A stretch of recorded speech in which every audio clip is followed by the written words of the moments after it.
Muy buenos días, jóvenes. Una alegría poder contactarme con ustedes por este medio y de esa manera poder hablar y compartir con ustedes un tema muy importante, que es en realidad el segundo tema de lo que estamos hablando hasta ahora. Recuerden que en el primero hemos hablado de las generalidades de la pediatría, hemos aprendido cuál es nuestro campo de acción. Recordarán ustedes que habíamos dicho que el campo de acción es desde el periodo perinatal, vale decir cuando el feto tiene 28 semanas de gestación, hasta terminada la adolescencia. Estamos hablando en promedio entre los 17 a los 19 años, dependiendo si es varón o mujer. En ese sentido, habíamos comprendido que este campo tan amplio de nuestra vida es muy importante y que además tiene periodos y etapas que dan una imagen diferente en cuanto a cómo se maneja el niño, cómo se debe abordar el niño en forma integral en cada una de estas etapas. Recuerden que hemos hablado de una primera etapa, que es el periodo o etapa neonatal, recién nacido, ¿no es cierto?, hasta los 28 días de vida, el lactante menor hasta el año, lactante mayor hasta los 2 años, el periodo preescolar hasta los 5 años, el periodo escolar que va hasta los 9 o 12 años, 9 generalmente en las niñas y 12 años en los varones, y luego el periodo último que es la adolescencia, la eviatría, que se extiende hasta que termina el crecimiento, vale decir, hasta los 17 y 19 años. Ahora vamos a hablar un poquito en más detalle sobre lo que es justamente eso, el crecimiento y el desarrollo infantil. Desde luego, uno cuando habla de crecimiento piensa en que está hablando sobre el aumento de tamaño, ¿no es cierto? Está creciendo una persona. Sin embargo, tiene un contexto mucho más amplio. No solo está hablando de un aspecto de aumento de tamaño, sino que también aumento de volumen y además aumento en el número de células. A eso se refiere el crecimiento. Si lo contextualizamos nuevamente, este es el contenido de nuestro primer tema, como ven, crecimiento y desarrollo, el concepto, las definiciones, los factores que van a regular este crecimiento. No todos crecemos igual. ¿Por qué crecemos diferente? Es lo que vamos a ir hablando en la clase, y desde luego también los periodos que van a regular este crecimiento y este desarrollo. En ese contexto, vamos a dar un concepto celular del crecimiento que me parece el más comprensible. Crecimiento es el aumento en el número de las células de nuestro cuerpo, pero también el aumento del volumen de cada una de ellas. Eso es crecimiento. O sea, vale decir, un organismo no empieza con muchas células, empieza con 2 células y estas se van multiplicando en sucesivas divisiones, ¿no es cierto?, hasta llegar a conformar un organismo ya de una persona adulta, ¿no es cierto? Ese aspecto es crecimiento. Pero no solo es eso, sino que también se habla del aumento de volumen de cada una de esas células. Las células no son del mismo tamaño, sino que se van multiplicando y van aumentando cada una de ellas de volumen. Y en conjunto, obviamente, también hacen un mayor volumen. A eso se llama crecimiento. Y en ese contexto, cuando hablamos de crecimiento, ¿qué sería entonces el desarrollo? El desarrollo es la adquisición de las funciones específicas de cada una de estas células. Por ejemplo, si hablamos de las células hematopoyéticas, las células de la sangre, ¿no es cierto? Primero es una célula pluripotencial, con múltiples capacidades, ¿no es cierto? Pero en el transcurso del tiempo se va especializando y empiezan a formarse los glóbulos rojos, con una función muy específica que es el transporte de la hemoglobina, y los glóbulos blancos con una capacidad diferente, que es la de mejorar nuestro sistema de defensa, nuestra primer línea de defensa contra las enfermedades. Por lo tanto, fíjense ustedes, a eso se refiere el crecimiento y el desarrollo infantil.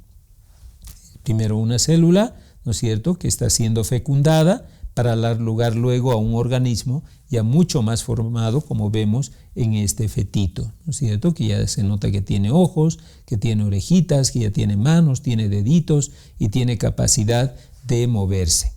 Ahí tenemos igualmente la definición en cuanto al tamaño que les decía, vale decir el crecimiento, un proceso que incrementa el tamaño, ¿no es cierto?, hasta alcanzar un tamaño definido, ¿no es cierto?, y una forma determinada. Sin embargo, tiene necesariamente que ir a la par con otro aspecto que es la adquisición de la función, vale decir, estos sistemas celulares que han proliferado, que se han hipertrofiado, obviamente tienen que también reunirse en grupos celulares para dar lugar a la formación de órganos, y esos órganos tienen una función, pues ese agrupamiento en células diferenciadas y la adquisición de una función específica se llama desarrollo. Esos son los dos aspectos que tienen que recordar, ¿no es cierto? Ahora, este desarrollo y crecimiento tiene distintos periodos, distintas etapas dentro de nuestra vida. Periodos es el término que a partir de ahora vamos a utilizar.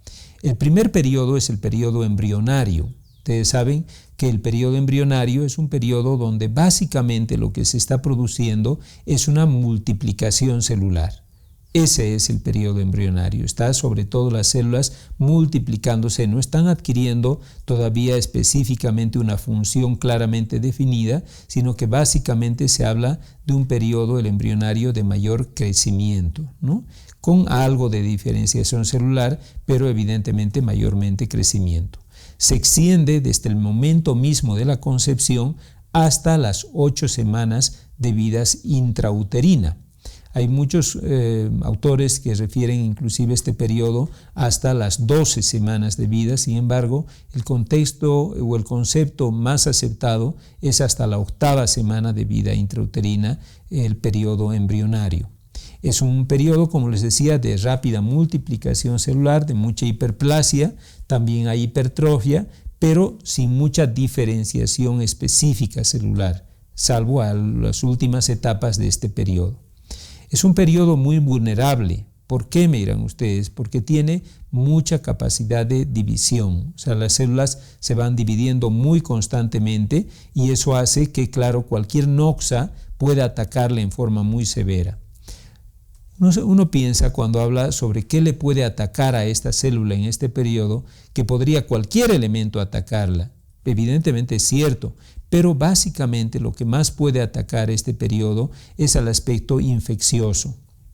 Por ejemplo, si la madre, la gestante, adquiere una infección en etapa temprana de su gestación, vayamos a pensar, ahora que están en boga los cuadros virales con el coronavirus, si le ataca a la mamá, póngase un virus de la varicela, enferma la varicela en este primer periodo, está de 3 semanas gestacionales y resulta que enfermó una varicela, evidentemente este virus va a poder atravesar la barrera placentaria, va a llegar a este óvulo fecundado, ¿no es cierto?, y va a atacar estas células, provocando alteraciones en esa división celular. O sea, vale decir, va a provocar cambios genéticos en esa célula y el niño, si es que sigue adelante en la gestación, puede nacer con malformaciones. O sea, imagínense qué grave puede ser esta afectación en un periodo tan temprano de la vida, ¿no es cierto? Otro elemento, aparte del infeccioso, que puede atacarlo son, por ejemplo, aspectos relacionados con los hábitos de la mamá, como por ejemplo el tabaco y el alcoholismo, ¿no? Que igualmente puede provocar lo que llamamos el síndrome alcohólico fetal, un niño con malformaciones claramente definidas, me refiero morfológicamente hablando, que nos dan la característica de que ese niño ha sufrido una lesión celular en el primer periodo de su vida gestacional. Cada una de estas etapas, ya dentro del punto de vista no solo de lo que le ataca, sino su característica, tiene algunas connotaciones importantes. Por ejemplo, ahí vemos en la imagen que en la 4ª semana de gestación ya empieza a formarse el sistema cardiocirculatorio.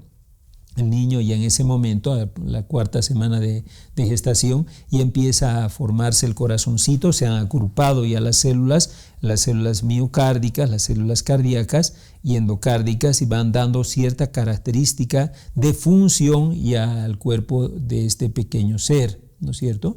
También en esa 4ª semana empiezan a esbozarse los primeros huesitos, la primera matriz germinal ósea, ¿no es cierto? Y empiezan a aparecer los sitios, las hendiduras donde estarán conformadas los ojos y los oídos también. Y empiezan a aparecer los primeros esbozos de extremidades como pequeñas prolongaciones de un cuerpo único característico en este periodo. A las 6 semanas empieza ya a desarrollarse el pulmoncito. Obviamente, fíjense ustedes la cantidad de células que ocupan el pulmón y su diferenciación en el pulmón mismo es muy escasa. Por lo tanto, es imposible en este periodo de la vida una sobrevida si es que se produciría un parto a las 6 semanas. Tiene un esbozo pulmonar, pero obviamente no es un pulmón que pueda ser funcional. A la 7ª semana ya se encuentran en pequeños folículos pilosos en el niño, empieza a tener pelitos ya escasos desde luego, y desde luego en la 8ª semana ya se produce la formación del intestino y ya se va logrando el reposicionamiento intestinal tan importante en este periodo de la vida, lo que le va a permitir desarrollarse más. Eso es lo que estamos viendo en esta imagen. Fíjense, si ustedes pueden verla ahí, primero es un organismo totalmente inmaduro, ¿no es cierto? Hasta que ya en la imagen superior, la que tenemos aquí al lado, vemos que ya tiene ojitos, el bebé ya tiene ojitos y también parece tener ya algo de vísceras el pequeño, ¿no es cierto? En este niño de más abajo ya ha aparecido el esbozo auricular también y aparecen las pequeñas costillitas que nos dando la imagen de la edad gestacional que tiene este niño, de aproximadamente unas 6 a 7 semanas de gestación. Pasado este periodo, entramos a la 9ª semana. Ya obviamente salimos del periodo embrionario y entramos al periodo fetal, vale decir, un periodo que es mucho más largo, se extiende, les decía, desde la 9ª semana hasta la 40ª semana. Ese es ya un recién nacido, si van a ser en ese momento 40 semanas de gestación, un recién nacido a término. Usted mira, es 40, no hay posibilidades de que haya variaciones. Sí, recuerden que a término se entiende cuando se extiende entre las 37 semanas a las 41 semanas gestacionales. O sea que este niño, este feto ya más grandecito, más formado, pues se sigue desarrollando. ¿Qué es lo que le afecta en este periodo? A diferencia del anterior, donde veíamos que lo afectaba mucho, por ejemplo, las infecciones maternas, la radiación, el tabaco, el alcoholismo, en este periodo hay un elemento que sí lo perjudica muchísimo, que es el tema nutricional de la madre. O sea, la nutrición materna aquí tiene ya un impacto significativo en este bebé. No le digo que no le afecta también las infecciones, por supuesto que tiene un efecto, pero más un efecto relacionado con el crecimiento fetal. Puede ser un crecimiento menor en el niño, lo que llamamos retardo de crecimiento intrauterino, pero ya malformaciones son menos probables en este periodo fetal de la vida. Igual, cada una va apareciendo algo nuevo, ¿no es cierto? El bebé ya empieza a poderse mover a las 9 semanas, por ejemplo, de gestación hasta las 12 semanas. Entonces, mira, ya lo percibe la mamá a las 9 semanas. No, todavía no percibe el movimiento, pero el niño, cuando vemos su imagen ecográfica, sí notamos que se va moviendo ya un poquito, ¿no es cierto? A esa etapa, a las 12, 14 semanas, ya se observa la diferenciación sexual en el pequeño. O sea, ya el ecografista le podrá avisar a la mamá y al papá, les dirá: señora, tengo toda la impresión y seguridad de que se trata de un varoncito, ¿no es cierto? Ya lo ha podido diferenciar con mayor claridad. Es una etapa de rapidísimo crecimiento. O sea, vale decir, aquí hay también todavía hiperplasia, a multiplicación celular me refiero, pero sobre todo lo que se está generando es una gran hipertrofia. Ya estas células van aumentando de tamaño y por supuesto también ya los órganos que se están formando van adquiriendo un tamaño y una madurez más intensa. Llegamos a la semana 26 a 29 semanas, un periodo en que el recién nacido, si nace, todavía es viable, o sea, puede salir adelante. Un bebé de 25 semanas todavía puede sobrevivir, imagínense, pese a que todavía tiene una gran inmadurez, pero el pulmón ya se ha formado, ya tiene una gran cantidad de ramificaciones bronquiales y las unidades alveolo-capilares también ya se encuentran más desarrolladas, pero todavía con, por supuesto, enormes limitaciones que va a hacer que el niño en este periodo, estoy hablando de las 25 o 26 semanas, sea muy dependiente de la asistencia que se le dé para lograr una sobrevida adecuada.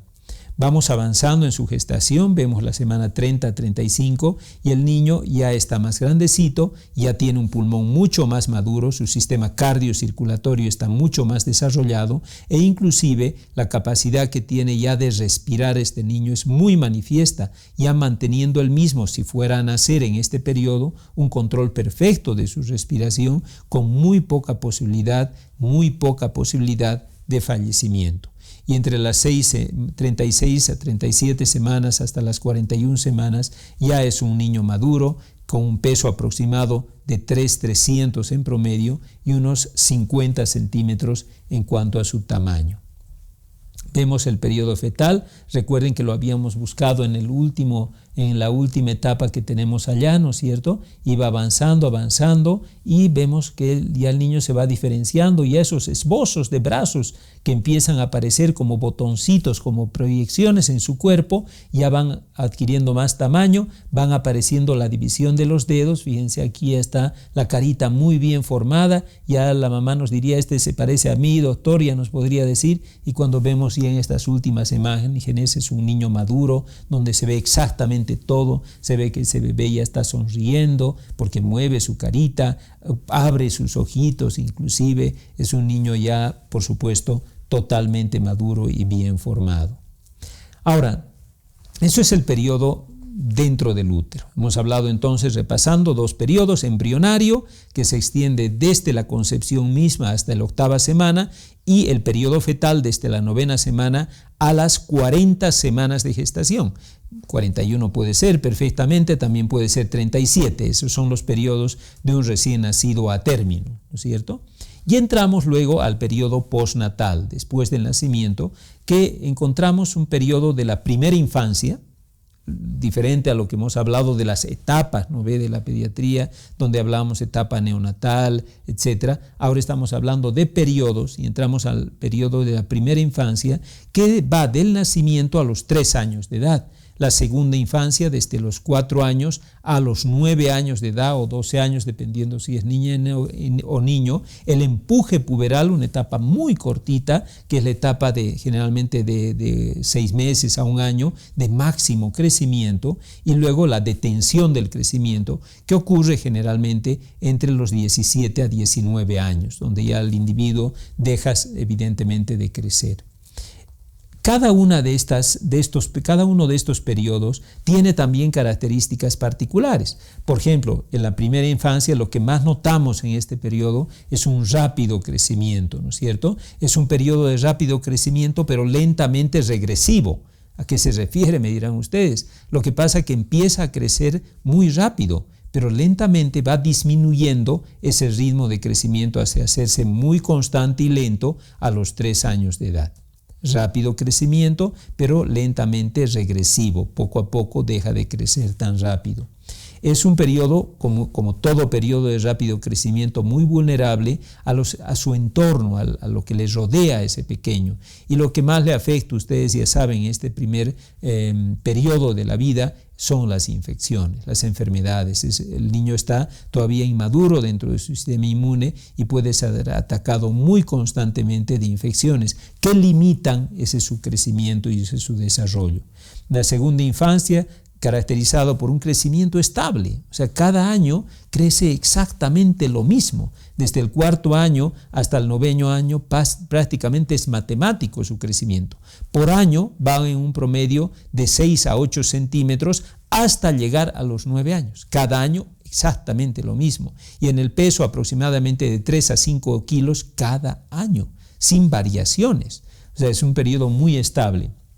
Este periodo está también no tan vulnerable como en el anterior a las noxas, pero es un periodo que permite al niño, ante la estabilidad en su crecimiento, le permite un mayor desarrollo, una mayor capacidad funcional en su cuerpo, que le prepara desde luego ya para la siguiente etapa, que es la etapa del empuje puberal. Ahí se dan grandes transformaciones. Es la etapa de la vida, jóvenes, donde más hemos crecido en realidad. tanto supera al periodo, por ejemplo, de la primera infancia, como por supuesto al de la segunda infancia, y se asemeja mucho al periodo fetal de crecimiento, rapidísimo crecimiento que le transforma ya en un ser maduro hasta llegar a los 17 a 19 años, donde cesa ya el crecimiento, generalmente en las niñas a los 17 años y en los varones a los 19 años. Esa es la característica de estos periodos de la vida. Vayamos a ver un poquito detalles de cada una de estos periodos de la vida. La primera infancia, ya les hablaba de un periodo vulnerable. ¿Y qué lo influye, me dirá usted? Le influye los aspectos, desde luego, genéticos. La genética para este periodo es muy importante, pero también lo es el medio ambiente, ¿no? Y en el medio ambiente, obviamente, el niño está sujeto no solo a las infecciones, sino también a los estímulos externos que vaya recibiendo y también, por supuesto, a las características hasta climáticas del ambiente donde se desenvuelve. Todo eso va a influir en su crecimiento en la primera infancia. La segunda infancia, les decía, una etapa de estabilidad para el niño. El ritmo de crecimiento se hace más uniforme, les decía, ya es menos vulnerable a los efectos del entorno, ¿no es cierto? Y el niño, sobre todo aquí, lo que hace es desarrollar más la intelectualidad, su capacidad neurológica aumenta ampliamente y, por supuesto, al aumentar su capacidad neurológica, su habilidad física también se hace notoria.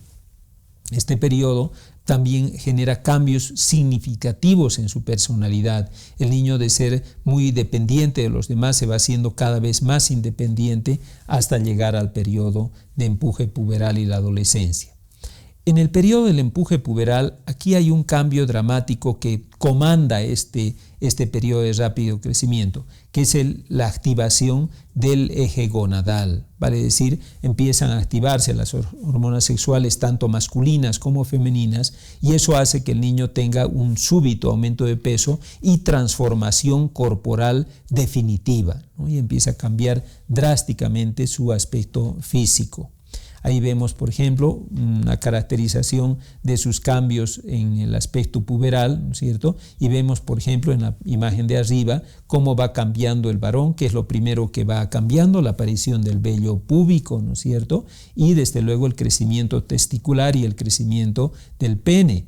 Pero cuando hablamos de la niña, evidentemente también empieza con el vello púbico, pero el mayor crecimiento se da en las mamas, en las glándulas mamarias, y luego también va cambiando mucho más su aspecto de estilización corporal. Esa es una característica diferenciable entre los dos grupos etarios. Esta imagen que ustedes están viendo es que no solo el niño en conjunto va creciendo, sino que también se va notando crecimientos diferenciados en distintos órganos y tienen distintos periodos también de crecimiento. Por ejemplo, el crecimiento cerebral es un crecimiento muy rápido en los primeros 6 meses de vida y luego se hace cada vez más lento hasta crecer siempre muy poquito. Por eso, siempre cuando veamos en la consulta, en el consultorio de pediatría o en nuestras prácticas en los hospitales, nos va a preocupar siempre medir el perímetro cefálico porque en los primeros meses de vida del año, porque sabemos que es el periodo donde su cabecita va a ir creciendo cada vez más. Esta imagen les refleja el crecimiento óseo. Recuerden ustedes que los huesos de una persona adulta no tienen esta imagen que estamos viendo aquí. Normalmente en la persona adulta estos cartílagos o líneas de crecimiento no están presentes. Esto nos está expresando que el niño inicialmente tiene un tejido óseo muy cartilaginoso y a medida que va desarrollando se van cerrando esos espacios epifisiarios y determinan la detención del crecimiento. Esa es una característica que la utilizamos también en la radiografía de la edad ósea en la muñeca y mano izquierda para determinar si su madurez está acorde a la edad cronológica que tiene el niño. Ahora, ¿por qué hay estas variaciones? Ustedes me dirán, doctor, yo tengo una hermanita que ha crecido, dos hermanitas que son gemelas y una ha crecido más y otra ha crecido menos. ¿Qué es lo que ha ocurrido ahí? ¿Por qué si ambas tienen iguales características de vivienda, todo, papá y mamá son de ambas, por qué están creciendo en forma diferente? porque hay muchos factores que influyen en el crecimiento y obviamente hacen que cada ser humano tenga un crecimiento diferente en cierta medida, ¿no? Aquí en esta imagen vemos, por ejemplo, todos esos factores que influyen en el crecimiento, ¿no es cierto? Un factor medioambiental, ¿no es cierto?, que rodea todo aquello. El factor nutricional es muy importante. Ustedes van a ver y ya iremos comentando en las curvas de crecimiento que son las que nos guían en la valoración del crecimiento infantil. Son curvas realizadas para cada lugar. O sea, nosotros no podemos utilizar, por ejemplo, curvas norteamericanas ni curvas europeas porque obviamente nuestra característica no es la misma, ni genética ni nutricional. Entonces, por eso hay diferenciaciones en curvas. El factor nutricional es fundamental. Un niño que esté bien nutrido obviamente puede expresar su potencialidad de crecimiento en forma muy significativa. Ahora, uno se pregunta esto de potencialidad de crecimiento que habla el doctor Chavarría, ¿a qué se refiere? Se refiere a la capacidad de crecer que tiene cada individuo. Y fíjense que aquí les expreso en esta pequeña imagen que seguro la están pudiendo ver, es que en la vida prenatal, ¿no es cierto?, la influencia genética representa el 50% de su crecimiento y desarrollo. O sea, vale decir, el 50% de lo que crece en los bebés, en el útero, está determinado, es un factor determinante, la parte genética. Y el otro 50%, el factor regulador, así se denomina, está dado por el medio ambiente. Ejemplo, tenemos una mamá que tiene una talla de 1,52, una mamá con una talla un poquito más baja que el promedio y un peso al inicio de la gestación de 48 kilogramos. Llega a la semana 40 de embarazo, ya por nacer su bebé, ella ha mantenido por supuesto su mismo tamaño, 1,52, pero su peso de 48 kilos ha subido a 64 kilos. Un aumento de peso exagerado, se alimentó muchísimo la mamá. Y cuando llega el momento del parto, el médico hace una valoración rápida a la señora que está por tener su bebé y observa que el feto es demasiado grande. O sea, vale decir, y el papá no tiene mayor talla, el papá tiene 1,55 de tamaño, igual una talla un poquito menor que el promedio. Entonces dice, pero uno se pregunta, ¿cómo es esto? O sea, ¿cómo es posible que si el papá es chiquitito, la mamá es chiquitita, cómo el bebé va a ser tan grande? No puede ser, aquí hay algún error o es que la mamá no nos está confesando algo. Entonces, en ese sentido, lo que está pasando es que la mamá se ha nutrido muchísimo, ha comido mucho, ha aumentado exageradamente de peso y ha hecho que ese 50%, que era el factor regulador, la nutrición materna, haya influido enormemente en el crecimiento del bebé y lo ha hecho crecer demasiado. Y obviamente al momento de nacer, que han tenido que hacer una cesárea porque no salía por vía vaginal, el niño ha tenido un peso de 4 kilos 800 gramos, cuando el promedio es de 3,300 y el límite superior es 3,800. Por lo tanto, fíjense, ese factor es muy importante en la vida intrauterina. Pero ¿qué ocurre en la vida extrauterina? Fíjense, el factor genético ya ocupa el 80% y el 20% es el factor medioambiental. O sea, se hace mucho más significativa la influencia genética en la vida postnatal y el factor medioambiental se hace menos determinante. Entonces, mira, entonces, si digamos en ese contexto tenemos un papá que está con un promedio de 1,67, 1,68 y la mamá con 1,56, ¿el niño va a tener un promedio entre los dos? Sí, si es que los padres han tenido la oportunidad de expresar su potencial de crecimiento al máximo. Vayamos a pensar en forma más clara y la explicación más clara. Digamos, el papá tuvo un problema de enfermedades constantes en la vida postnatal. Eso no le permitió desarrollarse adecuadamente. Logró crecer, pero no creció mucho. Y la mamá tuvo igualmente una serie de dificultades nutricionales y enfermedades que no le permitieron crecer. Pero guardan en sí su información genética, de tal manera que esa información genética le pasan al bebé, a este recién nacido, y este niño no enferma y por lo tanto, ¿qué va a ocurrir? Va a crecer enormemente expresando realmente la genética familiar. ¿Por qué? Porque sus genes se han mantenido y su entorno ha sido muy favorable y eso le ha permitido crecer en forma adecuada. De ahí que notamos que en una misma familia Un hermano puede ser más pequeño que el otro y el otro más grande que los padres inclusive. ¿Cómo se expresa eso? Pues justamente han expresado su potencialidad genético de crecimiento de manera diferente debido a estos factores que son los factores determinantes y reguladores. Ahí se encuentran también los factores neuroendocrinos, que son también muy importantes en el crecimiento infantil. Las hormonas son fundamentales para ver si este niño puede crecer bien. Con esas características del papá y de la mamá en cuanto a peso, ¿podemos saber cuánto realmente puede pesar ese niño? Sí, en cierta manera sí, si es que esos padres han expresado su potencialidad genética de crecimiento. Vayamos a pensar en un niño. ¿De acuerdo? Nace un niño y la mamá desesperada les dice a ustedes, recuerden que el papá estaba con 1,67 y la mamá con 1,56. 1,57 la mamá y el papá 1,57. El papá les dice, doctor, quiero saber cuánto va a medir mi pequeño, cuál es su expectativa de crecimiento. Para eso pueden aplicar esta fórmula que tiene relación con la genética de crecimiento, vale decir, talla del papá, en este caso 67 más 15. ¿Cuánto estaríamos hablando? 82. 82 sería ese resultado. Más talla materna. ¿Cuánto sería ese resultado? 82 más la talla de la mamá, que recuerden, estaba midiendo 1,57. ¿Cuánto sería? 1,82 más 1,57. Ese resultado lo van a dividir entre 2. Y ese tamaño es el que les va a dar la expectativa de crecimiento de su bebé. Eso es lo que ese niño va a llegar, tiene como expectativa de crecimiento.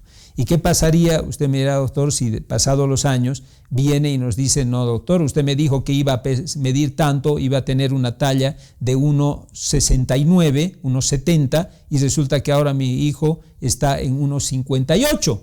Me ha engañado. En realidad recuerden que ahí lo que ha ocurrido es de que ha habido una influencia medioambiental que ha alterado esa potencialidad de crecimiento que tenía ese niño. O puede ocurrir la otra circunstancia, que viene el papá y le dice, doctor, le cuento que usted me dijo que iba a medir 1,70 y ahora está con 1,80. ¿Qué ha ocurrido? El factor medioambiental ha expresado realmente su potencialidad de crecimiento genética de la familia y ha permitido que este niño alcance una mejor talla, ¿no? O una talla más grande, en otras palabras.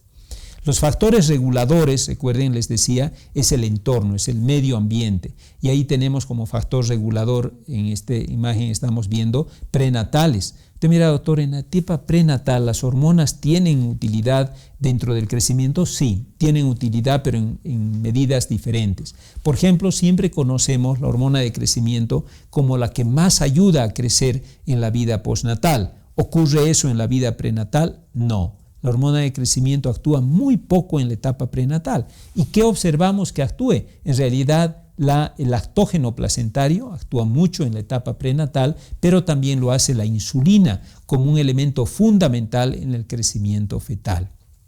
Un ejemplo clásico es, por ejemplo, aquel niño que nace o está gestándose con un problema de salud materna. O sea, vale decir, la mamá tiene un déficit de insulina, o sea, en otras palabras, tiene una diabetes, ¿no es cierto? Y obviamente genera niveles de glucosa muy alto. Ese niño recibe altos niveles de azúcar, de glucosa en sangre, y la mamá no puede bajarle esos niveles de azúcar porque ella no tiene insulina, está con un problema de diabetes descompensada. Entonces, ¿qué pasa? El niño recibe grandes cantidades de glucosa. ¿Y qué creen que hace el niño? Produce grandes cantidades de insulina para bajar sus propios niveles de glucosa. Y como está produciendo mucha cantidad de insulina, ¿a qué le lleva ese estado? A una macrosomía fetal. El niño nace con un peso mayor que el promedio, justamente por esa característica de que la insulina es su hormona de crecimiento fetal. En la vida postnatal, ahí ya entra en juego fundamental la hormona de crecimiento, ¿no? Ahí empieza a participar enormemente, pero también lo hacen las hormonas tiroideas. Tenemos un niño, que lo veí justamente hoy en la mañana en la consulta, llegó por un problema de resfrío. Estamos hablando en la época donde la atención la estamos limitando solamente a personas que están con estado de enfermedad, y nos llegó este niño de Potosí. Los padres vieron muy preocupados porque han notado que tiene los síntomas del coronavirus, vale decir, el niño tiene fiebre, tiene tos seca y además está con un problema de dolores articulares generalizados, y lo han notado un poquito agitado. Sin embargo, valorando este pequeño paciente, que tiene en realidad 7 añitos, he observado que tiene una talla por debajo de la -2 desviación estándar. Quiere decir esto que está muy pequeño para la edad, pero tiene un peso que está por encima de la +2 desviación estándar y un índice de masa corporal que nos lleva a una conclusión de obesidad, con exceso de acumulación de grasa corporal. Una dieta muy desequilibrada, es un niño de muy buen comer, tiene mucha gana de comer, pero claro, nos ha llamado la atención la discrepancia entre su peso y su tamaño. Y cuando hemos hecho los estudios hormonales esta misma mañana del pequeño, nos hemos dado cuenta que tiene un déficit de hormona de crecimiento. Entonces, mira, doctor, probablemente originada por la dieta, sí puede ser un factor que ha influido, pero también hemos notado que tiene una hipofunción tiroidea, está con una TSH, hormona reguladora de la tirotrofina, en un valor muy alto, está en 6.5, y unas hormonas tiroideas muy bajas, ¿no? La T4 libre está por debajo de 0.8, lo cual nos da a pensar que está con un hipotiroidismo. Probablemente ese estado de hipotiroidismo está condicionando una deficiencia, al igual que el déficit de hormona de crecimiento, un déficit de crecimiento en este pequeño paciente que lamentablemente ha perjudicado su crecimiento, pero que hay cosas que podemos hacer para poder regular su crecimiento.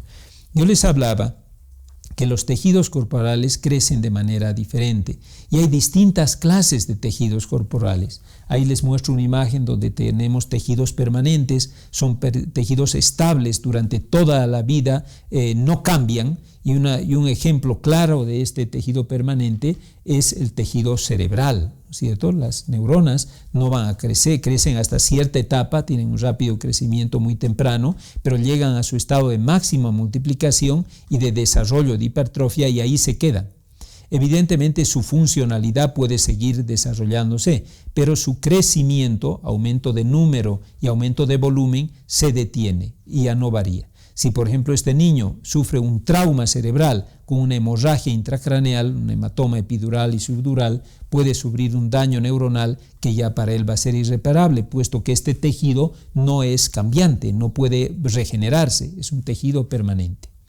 Hay tejidos, sin embargo, renovadores, ¿no es cierto? Y el que más siempre nos ha llamado la atención es el tejido intestinal. Por ejemplo, un niño le ha agarrado una infección por un rotavirus, ¿no? Un virus muy común que provoca diarrea, pero que tiene capacidad de destruir los enterocitos. Y usted mira, y se murieron los enterocitos, se murieron. ¿Y qué pasó? Los nuevos enterocitos aparecen nuevamente desde las criptas de la vellosidad intestinal y van a poblar la zona apical donde murieron los anteriores. O sea, un tejido que se va a renovar constantemente, permitiendo evidentemente que células nuevas vayan apareciendo. Otro ejemplo claro son los glóbulos rojos. Tienen una vida media limitada. Ustedes han conocido que en la etapa adulta viven 120 días, pero en el niño, ¿cuánto viven? 80 días.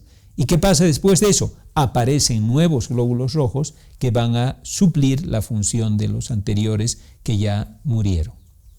Los tejidos expansores, estos tejidos son interesantes, son estables, igual alcanzan un desarrollo, pero ahí se quedan. Pero ¿qué pasa si aparece, por ejemplo, una noxa, algo que los dañe?